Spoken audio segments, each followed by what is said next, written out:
Hey, what's up, and welcome back to the HK Rifleworks YouTube channel. Today we're going to be taking a look at the Trijicon RMR, the Leupold Delta Point Pro, and also the Holosun 507c V2. If you're interested in these optics and how they stack up with one another, make sure you stick around.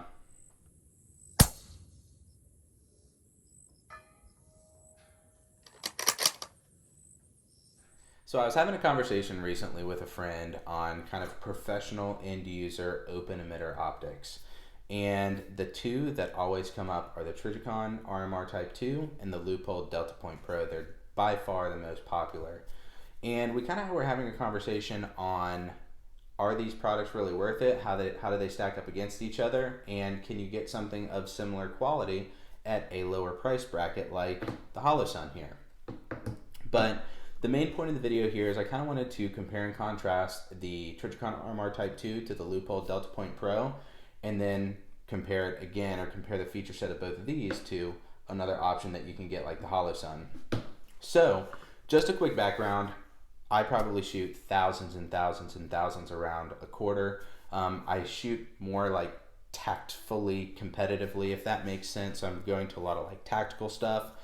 I'm not necessarily easy on my gear. I'm pretty tough on my gear, but I am not a shooter to go out and just beat the absolute snot out of my stuff. I've known shooters that literally just will, it almost seems like they're trying to destroy their stuff, but I use mine. I don't necessarily abuse mine. We'll get into durability at some point into this video, but I just wanted to let you know kind of where I'm coming from. I'm a higher volume shooter. But I definitely use my gear. I just don't intentionally abuse it. So kind of take that for what it's worth, and take my opinion for what it's worth. But hopefully we have some good objective data here. And I'm kind of going to do this review as more of a end user, or more of experienced end user kind of thoughts. I'm not going to get down into all the details, you know, weight, this, that, etc. If you're interested in kind of the fine details, go look up the product page online. It'll have everything there for you. But again, I just wanted to make that disclaimer real quick, and we will get into it. I don't know about y'all, but I really, really like packaging. That's the first thing that a consumer sees when they pick up a product or when they receive the product. I just wanted to let you know, if you're interested in this, Trijicon comes in a little polymer box. It's really nice. It has some eggshell crate, or some egg crate like foam on the inside. In the bottom, you have all your tools, your batteries, your instruction manuals, everything like that. The Leupold comes in a little cardboard box. It has some cutout foam in there, and it comes with, you know, your battery, your optic. It actually has a little rubber cover for the optic as well, which is nice when you aren't using it, if you want to protect your optic like that. And then the Holosun, if you're interested in that, it just has a, if I remember correctly, my box is floating around somewhere. It has a kind of a cardboard sleeve, and it has a plastic box on the inside. Plastic box comes out of the cardboard sleeve, and it has everything there. So let's touch base on the footprint of these optics. Just to throw it out there, there's a few different footprints that some slides and some manufacturers are cut for. The FN509 series has kind of a modular optic mounting system, which is really nice. You can mount whatever you want on here. But just know, a lot of companies do cut for the RMR footprint. This Delta Point Pro is on a Flux Raider, but it's also on a SIG, one of their Pro Cut slides. So just a heads up, SIG obviously cuts for Delta Point, and they kind of share that same footprint. So that's the reason why, one of the reasons why I went with the Delta Point on this. Granted, I have probably 4 or 5 RMRs. RMR is definitely kind of my go-to optic, but I decided to go with the Delta Point on this just because of the slide cut. I also have a replacement grip module, so in case I'm not using the Raider and I don't want to use my 509 or my FNX or my M9A4, or whatever handgun that I'm using, I can swap into my grip module for my SIG, and I can mount up my Delta Point Pro to the slide just in case. So I wanted to throw that out there. Again, the RMR is what I have probably the majority of my rounds on, other than the Holosun or the Delta Point, but that's not to say I don't have an insufficient amount of rounds on these as well. So just wanted to touch base on mounting. If you're going to buy a slide or a platform or a mount or anything, just make sure that you're buying it for the correct footprint. Window size is a good metric to look at when you're looking at purchasing red dots, especially piggybacked red dots or handgun mounted red dots. One complaint that I hear a lot with the RMR is that the window is fairly small. And while I don't disagree that the window is a little bit smaller, especially compared to the Delta Point Pro, I think people are having, if they're having an issue finding the dot, I personally believe it's a presentation issue. When they present the handgun, they aren't necessarily picking up the dot, and then when they get out, or when they fully present the handgun, they're kind of having to fish and look around and kind of do this action to find the dot. Personally, again, I think the RMR has a sufficient enough window to be able to find the dot if your presentation is good. If you practice and do draws and dry fires and stuff, you should be able to present it and pick up this dot no problem. One good thing about the Delta Point is the viewing window on this thing is absolutely enormous. It is so big. And this is going to be kind of different, granted it's on a Raider, but I mean the viewing window on this thing is huge. So again, that is a big plus to the Delta Point in my opinion. Depending on your use, and that's pretty big. If you have a carry gun, if you're carrying inside the waistband or something like that, or you need a little bit smaller, essentially overall footprint of the optic, I really think the RMR is a great contender for that. The Delta Point, it's a tall optic, while the RMR is a little bit thinner on the bottom. The Delta Point it's essentially pretty tall, so you just have to make sure whatever requirement that you need for your optic, you kind of take that into account.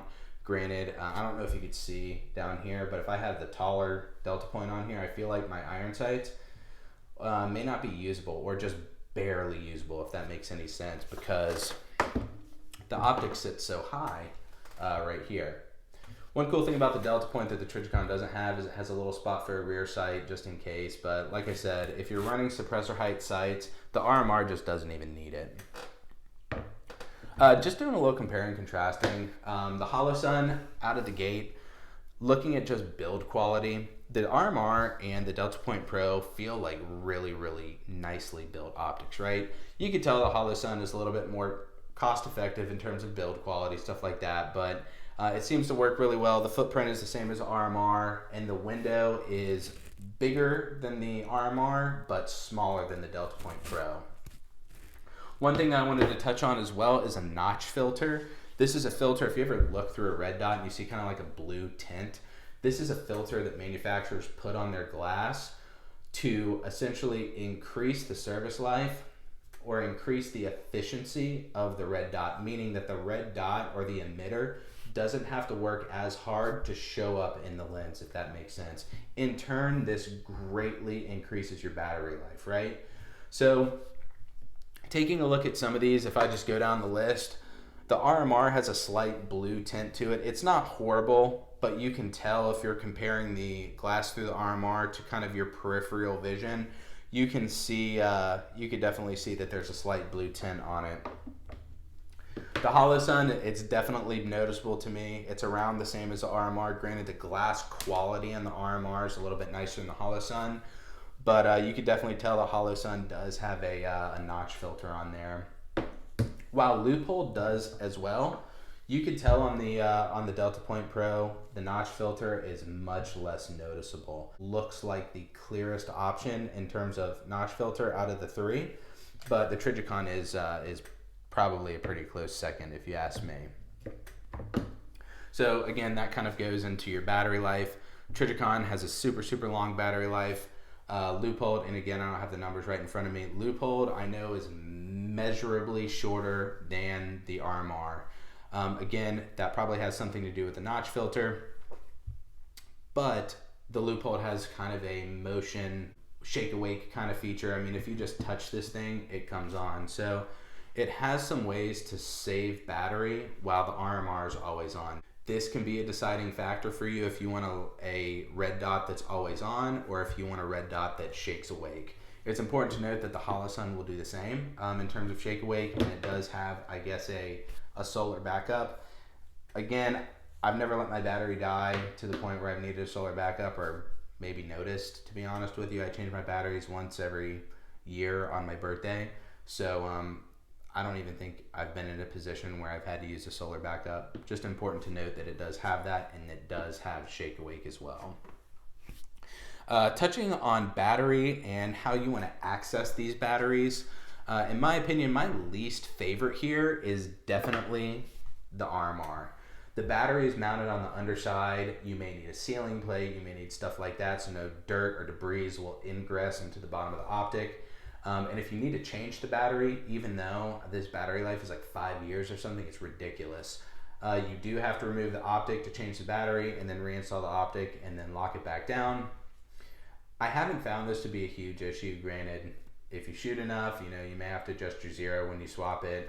It depends on the cut on your slide and depends on kind of how everything tolerates when it goes back together. But from my experience, when you do change batteries, I've needed to re-zero. Not much, but it's just been ever so slightly off, if that makes sense. Honestly, if you're just shooting at steel, you may not even notice. For the Delta Point, this is hands down one of my favorite ways to change the battery. It has a little spring-loaded clip under here. The battery tray is just right on top here, so you don't have to worry about removing this optic. You can change the battery on top. You don't have to worry about re-zeroing. You don't have to worry about removing it. Hands down, this is my favorite way to adjust the battery, and it may have something to do with why this optic is so tall as well. But in terms of the body, the base of the optic being so tall. But I just wanted to make a note that this is definitely my favorite way to change the battery. Holosun has a tray that goes on the side of it right here, and it's okay. It doesn't use a 2032 like both of these, but like I said, I don't even know what battery this uses. I just look it up and order it. But it does use a slightly smaller battery, and I'm actually not sure of the battery life on the 507c V2. So if you're interested, look it up. I'm sure it's pretty good though. Again, like we said, it's shake awake, everything like that. So just a heads up on the battery life and kind of how you want to change these. I did want to kind of talk about controls and stuff like that as well. One thing that I really like about the RMR is that the up and down for brightness are on either side of the of kind of the body and the housing for the glass. So it's really, really easy. Say if you pull your handgun out, check your dot. If it's a little low, you could just bump it up. If it's a little high, you can bump it down. On my carry guns, when I'm carrying handguns with an RMR, say I'm carrying appendix, I know where I set my red dot when I go out on a sunny day, and say I'm out until the nighttime. Since the controls are on the side of the housing for the glass, I can honestly just reach over my shirt and I can adjust my RMR so I know what brightness I'm at, and I can kind of adjust it to say, hey, maybe it's, like I said, it's getting dark out. If I need to, deploy my handgun, is my red dot going to be so bright I'm not going to be able to see anything? So it's really nice to be able to have these available on the side of the RMR. So in my opinion, this is my favorite way that you can put controls on a red dot, or a handgun mounted red dot, that being. This is where we get into the negative with the Leupold, in my personal opinion. It only has one single access button to increase or decrease brightness. Essentially, kind of how the Delta Point brightness works is it's one button, and if you press it, it goes all the way to the top of the brightness, and then we'll blink and let you know, hey, you've reached the top of the scale, and you keep pressing the same button, and then the brightness will decrease, and then obviously just keep pressing, and it kind of bounces back and forth from the highest brightness setting to the lowest brightness setting. And I believe Leupold has a feature where if you hold the button for 2 seconds, it essentially reverses the direction. So if you can tell you've gone too far and don't want to go all the way to the top of the brightness setting, you can hold the button and it'll let you know, and you can kind of start making your way back before getting to the extreme of either end, if that makes sense. So like we touched on before, liking the RMR controls. In my opinion, I'm just not a fan of these controls, or this control, that being. It just takes a little while to do, and let's say if it's on a carry gun or something like that, I don't want to be in a situation where I need to adjust my brightness on the fly and then press a button and it go the opposite way that I want to adjust it.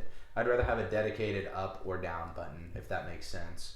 I wanted to mention real quick as well before we move on, but the adjustments, the Trijicon, I've noticed the windage and elevation, it's a little mushy. It's not 100% perfect. The Leupold is very, very tactile and audible. So I much prefer the adjustment values and kind of the quality of the adjustments on the Delta Point the most. Trijicon's pretty good.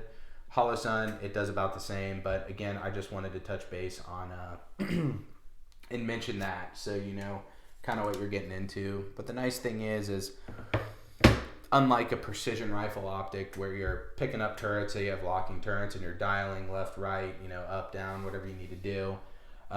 Usually on these red dots, you kind of just set it and forget it. And if you change your battery, especially on the RMR, it's really easy to get back to normal, and you don't really have to worry about the quality of the adjustments. The Holosun, like we touched on, the controls are on just one side of it.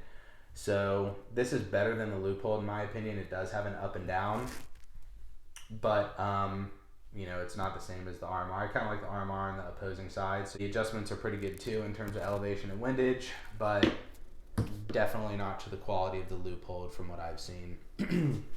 And then last but not least, before we kind of wrap this up, I wanted to touch base on durability. Generally speaking, with a broad brush stroke, the RMR is absolutely going to be the toughest optic out there, especially with this kind of concave hood.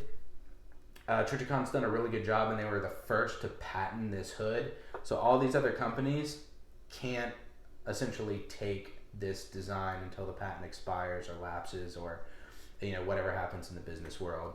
But Trijicon really did get the formula right with this in terms of durability and how, if you impact the optic, how energy gets dispersed through it and the glass doesn't shatter, etc., etc. I haven't had any issues with the Delta Point, but they do have a steel hood over them, and I have seen some as well take some pretty heavy abuse. So again, like we said, generally speaking, I wouldn't put the Leupold in the same kind of reliability or ruggedness spectrum as the RMR, but I wouldn't say it's generally a fragile optic. And again, your mileage may vary. I've seen these break. I've seen somebody take one out on like their first, you know, range trip and their Delta Point fail on them. But I've had pretty good luck with this one. Granted, it is mounted on the Raider, so it's not on a reciprocating component like a slide mounted RMR. Who knows, I may put it on the slide at some point, but since it's on the Raider, it's been just fine. Again, no problems yet. Same kind of deal with the Holosun. I've heard some really, really good durability stories on Holosun, and I've also heard of some Holosuns failing on people. But if you can see, you can tell the housing, it's not as rugged as either of these. This optic hasn't failed me. It's also not on a reciprocating component. The Mark IV doesn't have a reciprocating slide, or where you mount the optic, it doesn't reciprocate. So this is essentially fixed. Time will tell. I haven't had problems with either. I don't know if I said it before, probably about 4 or 5 RMRs. This is my only Delta Point, and I have 2 Holosuns. But no problems to date out of all of those. And like I said, I'm not generally easy on my equipment. So after doing a quick review and just kind of a quick overview on a couple of those topics, which one is right for you, and does it benefit to buy a little bit more expensive red dot if you're purchasing a handgun, or can you get away just fine with the Holosun? Out of the gate, I'd say if price is a very, very big factor for you, if you're a very price-driven consumer, I think the Holosun would be good. But I think if you were a professional end user using this for maybe duty use, using this for if you think that you're going to find yourself, or a likely chance that you're going to be in a self-defense scenario and you have a little bit more disposable income, I would err towards the Delta Point and the Trijicon. They just feel a little bit more well-made to me, and the quality of the optics is noticeable over the Holosun. Not to say the Holosun's bad, but you can definitely tell that there's a little bit higher quality in these optics compared to the Holosun. And again, like I said, no problems out of Holosun. Just maybe prefer these a little bit more. Kind of uses that I would go for if I was going kind of more combat style handgun, I think the RMR is definitely going to be the choice for me. If you look at how rugged it is, if you look at kind of the controls, everything like that, your control preferences, even though it has a minor inconvenience in changing the battery under the optic, I really think this is my go-to. And like again, like we said, I own a handful of these and really appreciate what they offer for the cost. I think the Delta Point is awesome. Maybe you're running a SIG, something like that. The Delta Point is a really, really great optic. I kind of see this a little bit more in the kind of higher speed. Maybe you're more of a competitive shooter, something like that, or you really, really would benefit from a bigger window. I kind of see the Leupold fitting into that category. It's very nice with the big window, but again, like we said, the big things for me is the optic is really, really tall. I don't know how well suppressor height sights are going to be able to see over the optic. And on top of that, I don't love the shake awake feature. I can appreciate it for sure, but I'd prefer an optic that is always on, and I'd prefer an optic that has dedicated up and down controls for your brightness here. I appreciate that it has one button and the simplicity of it, but again, like if I had to choose, I'd just rather have different controls for different brightness settings. So again, that was just kind of a little basic level overview. I'm going to do plenty of reviews on guns. I think we may have like 50 guns in the queue for reviews. At least 100 accessories in terms of optics, red dots, lights, suppressors, bipod. I mean, you name it. We got a lot coming down the pipeline. So make sure to hit that subscribe button if you're interested. Give us a like, leave us a comment, let us know what you'd like to see. We're going to take a look at the Flux soon. We're going to build out a P320 soon and just kind of see how the P320 is as a dedicated handgun. And yeah, I appreciate it again, y'all tuning in. Make sure to tell your friends, tell your family, tell your dog. We'll see you in the next one.